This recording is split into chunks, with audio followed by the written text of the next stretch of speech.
What is up, family? It's your girl, the Hood Alchemist. Hey. It's your girl, the Hood Alchemist. Hey. It's your girl, the Hood. It's your girl, the Hood. It's your girl, the Hood.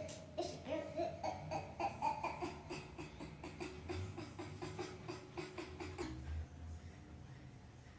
Okay, no, not really. But what up, y'all? It's your girl, the Hood Alchemist, here, bringing you the art of transformation infused with so much flavor and so much culture. And if you haven't already, make sure you hit that like button, turn the notification bell on, and subscribe to my channel. Okay? So in this video, I'm going to share my first spiritual awakening, which I believe we are all born with some level of consciousness. We just forget it. So more so, it's my journey of remembering my spiritual self, my journey of remembering who I am and why I came here, and you know, what this life really means. So yes, we're gonna get into the tea. We're gonna get into it. We're gonna get into it. We're gonna get into it. So it all started when I was born. No, really. When I was born, my mom was 41. My dad was also pushing his 40s. He was a veteran, an alcoholic, and also a drug addict. So he was also very sick. He was a diabetic, and had a lot of health problems. But most of his life, he was told that he could not have children because he was sterile, supposedly. But he was married even for 15 years and never had kids. So you got this sterile dude. You got this 41-year-old woman who was still living that street life. My mama was wild. My mama was a wild thing. Okay, she was wild. You know, and they came together, you know, and they wasn't even, it was passing, you know. I'm not ashamed to know that my conception story was in passing, okay? If you know what that means, then you know what it means, okay? So my conception story was in passing. And you have this older woman who's not in her most healthiest self, you know, and then you have this man who ain't supposed to have kids, and they come together and your girl was born, okay? So that's why I say that I feel like I was born well, because it's like I brought life to my daddy's testicles. You can't say testicles on YouTube, can I say that? I don't know, but whatever, okay? I brought life to the sperm, okay? I woke it up. I woke up his sperm, therefore I have always been woke. But not for real. So I already had a very interesting beginning. And as a young child, I always kind of felt just this understanding or this consciousness or something. Like I used to tell my mom that I wanted to do yoga, and I started reading by the time I was 3. And it was just me and my mom. Like it was just me and my mom. She would have other people passing through. But by the time I was like from age born to 5, it was just me and my mom mostly. And then my cousins moved in, and you know, families, black families, you know. And my mom was also a foster mom, so we're just always around people. But for that first chunk of my life, it was just me and my mama, me and an older woman. Okay, so I was just born an older woman. I was born an older woman to an older woman. And so growing up, I always just felt out of place. I felt out of place, and I felt really sensitive. I was very emotional, but I was also just very connected to my surroundings, very connected to the feelings of the people around me. I was connected to death at an early age, just the experiences I would have with death, or how like it would show up in my world. I know I'm like, it's an arm workout, but I just, you know, I was a loner. I was a loner kid. You know, I was gifted. Oh, and I sang, okay? So I was singing, and I didn't really need friends because I would just go and read my books and, you know, be with the radio, and I would try to imitate the sounds on the radio. But I also just so happened to have a grandmother who was a pastor, and not just any pastor. My grandmother was the pastor of a Pentecostal church. So if you know, you know, Pentecostal Antichrist. So I grew up in a church where fasting and praying and speaking in tongues and catching the Holy Spirit and all of that, you know. So I was just very hip to the energy. And as a kid, though, I always just felt like church, I questioned it. I was like, you know what, you guys, you're onto something here, but you're not doing it right. That's always kind of been my problem too, is I just show up in places I ain't never been and I tell people they're not doing stuff right and people be like, and it's like, but that's a whole nother video. So I just always, I don't know, my relationship with God, my relationship with spirituality, I was always there. I don't think my environments were the best places to nurture it.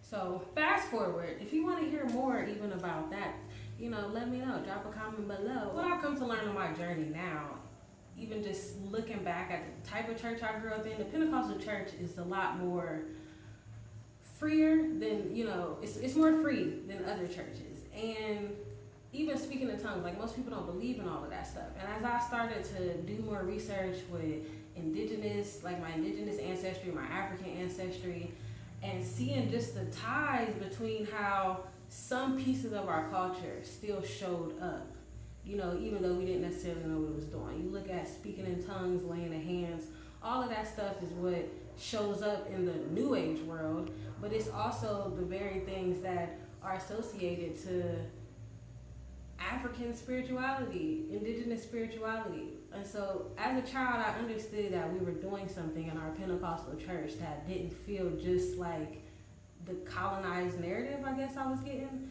And so that sent me down this journey of always kind of questioning, never feeling like I really fit in, never feeling like I was talking to God the right way because I was never getting it right in the church the way they were saying for me to do it. But God always, I've just always been connected to God. That's probably the one friend that I've had the longest. It's God and my ancestors. They didn't have my back.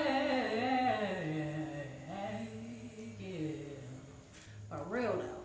But fast forward. So I grew up questioning. So by the time I was 18, stuff was getting rocky at home.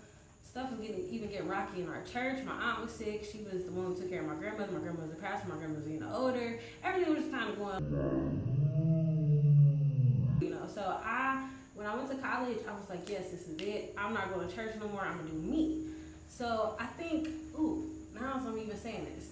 So even though I left the church, there's still something, the protective energy about those prayers. And when you step out into other worlds, you have to learn how to strengthen, and I don't even say other worlds, but when you just broaden your understanding, when you broaden your knowledge, when you broaden your consciousness, it does expose you, and you have to strengthen that muscle, So when I stepped out, I was just a little ball of anger and emotions, and by stepped out, I mean stepped away from my parents and mostly my mom. My father passed when I was younger, but stepped away from what was expected of me to think, to believe, to feel. I just kind of was you know what? If y'all mad at me or not, I'm gonna still go and try to figure out how life resonates for me. This might sound all over the place, but just stay with me. So I go to college, and that's my excuse to not have to go to church every Sunday and Tuesday and Friday, because I went to church 3 times a week, and I wasn't allowed to spend the night at nobody's house. Just really religious. So once I get to college, though, I'm this bubbly black girl with all these gifts, but I was an overeater. I was overweight. I ate my feelings. I was basically, now looking back, I was swallowing my voice. I was stuffing down my gifts. I was just afraid of myself. But that's because the way the energy showed up in me just wasn't like what I saw around me. So it just kind of put me on this path of I guess resistance or fighting myself or struggling with myself.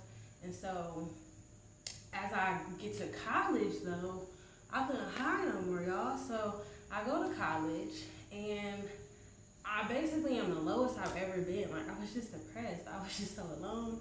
I knew who I was, but didn't know who I was. And then everybody's telling you who to be, but then it's is that right? And just all of the things that, and I also was growing up in a white, I was at a private white institute, it's a handful of black people here. That was kind of my experience growing up. So it was just interesting trying to figure out. And during that time, I just so happened they tried to diagnose me as being bipolar. And I did grow up very depressed, and then I'm on the scale. But when I heard them diagnose me as bipolar, something in me was I think one of my ancestors was child, now this is where we gotta step in. Cause you,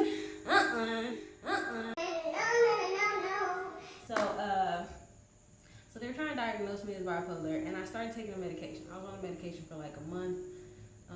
I think I took it for almost 3 months, but it was like on and off. But that first month I did it because, you know, they told me to.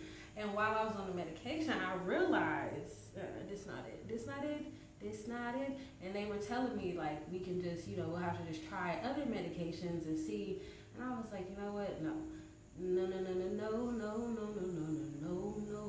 So the little kid in me though was always obsessed with like science and the body and medicine and like healing.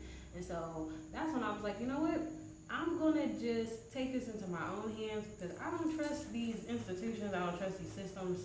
I'm not even gonna say white people. I don't trust these structures that have been built to support people like me or anybody. It don't work for nobody, to be honest. So I was like, I'm gonna take it into my own hands. So I started doing some research, and I researched, and I realized that if I changed my diet, if I maybe started smoking weed, and inviting other plant medicines and herbal medicines in, and also yoga, movement, that would help. So I go to my therapist and I tell her like, girl, I can't do this, okay? I can't do it. And I told her what I was going to do. I was like, I was almost 20. No, I was almost 20. I was almost 20. No, I was like 21. Almost 20. No, I was 20. Yeah. I mean, 18, you know. Well, hold on. From 18 to 21 was the time I dealt with that. So it was somewhere between that time because it started in college. So I just told her, like, this is what I'm going to do. And she was like, listen, I can't condone you smoking weed because, you know, I can't, like, it's illegal. And I was like, I got you, girl. And you don't have to. I'm just telling an adult because that's what's going to happen. And I mentioned my age because I didn't start smoking weed until then. Like, I started smoking weed as a way to help me with bipolar disorder and with mental disorder and all the depression and stuff that I was dealing with. And so, let me check the time on the clock so I can see. 12 minutes. I'm at 12 minutes. Okay. So, that's why I started smoking. But I had thought about all this stuff. I was like, you know what? I'm about to go hard. I'm about to change my diet. I'm about to, and that was at the point where I was overweight as well. I was like the heaviest I had ever gotten. I got up to 201 pounds. And so I was like, you know what? I got to do something drastic. And so if my food can be my medicine, if this stuff can really be my medicine, then I'm just go hard or go home.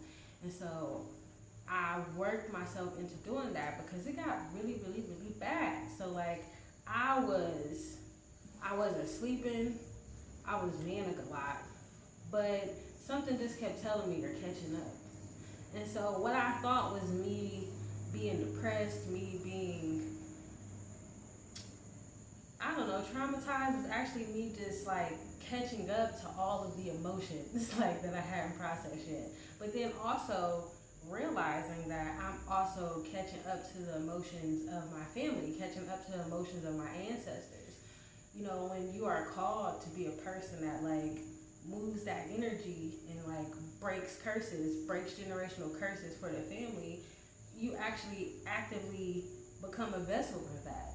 And so my first spiritual awakening was me waking up to the, I guess, the unprocessed spiritual energy, or the however you would describe it.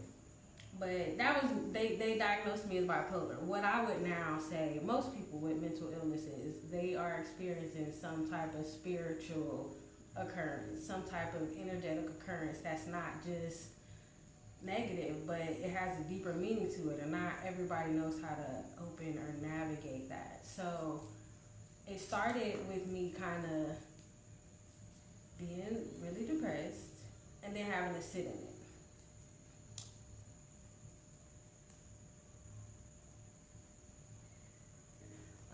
I did have a suicide attempt, and I realized, okay, this isn't working. This ain't working. And I was still not really committed, and I think it was because of the school. Like I had told my therapist, all right, I'm gonna make these changes, but then I never really made the changes because I was still in the environment, and I was still trying to, again, do everything on my own. So I dropped out of school. But coincidentally, around the same time that I was dropping out of school, my aunt, who was diagnosed with breast cancer a few years before, her cancer was progressing and getting worse. So she needed someone to take care of her. And I was fresh off of a suicide attempt and like really feeling unsupported myself in a lot of ways. But for some reason, I felt like I was supposed to go be with her. And so I go from feeling really, really, really low and feeling really, really in touch with death, in touch with life too, because they're connected. But in touching it in an unhealthy way. And so I feel like God put me in a place to have to face the death through my aunt. So I had to face the death through experiencing her actually transitioning. And I went from my depressed, suicidal self to still kind of depressed, but now living with my aunt, sleeping in her room literally for 6 months. I slept in her room and I cared for her 24/7 pretty much. And during that time, that was the space that gave me the time to really anchor into the change in my diet. And I hadn't even started smoking yet. I told my therapist I was going to start smoking, and I didn't. I didn't actually start smoking until my aunt died because, I mean, that was kind of the thing that, it was like, all right, clearly life is going to keep happening, stuff is going to keep happening. I'm going to keep experiencing stuff, and I'm going to keep feeling stuff, but I need to put myself in a position to better be able to maneuver through it. And during the time with my aunt, after I had started eating healthier and after I started doing yoga and meditating, the depression turned into stuff just happening. Like, I would be in a room with her and the colors would change in the room, or like I would hear stuff, or I was just really experiencing things in a way that I hadn't experienced before. But looking back now, I know that was me waking up to my spiritual self. That was me waking up to my gifts. And unfortunately, for a lot of people of color, we usually wake up to our potential, to our godliness through trauma, because we have so much of that to heal and process. That is for everyone. Most people have, family things, but people of color, even just thinking of our connection to the earth, there is something about the way the programming has been that the only way we've been able to really tap into those parts of us is through something traumatic and tragic happening. And so I'm going to tell you more in part 2 of this video. And if you would like a part 2, obviously there's going to be a part 2, but like this video so I can know that you even care for me to keep talking about this story. But yeah, just, until next time.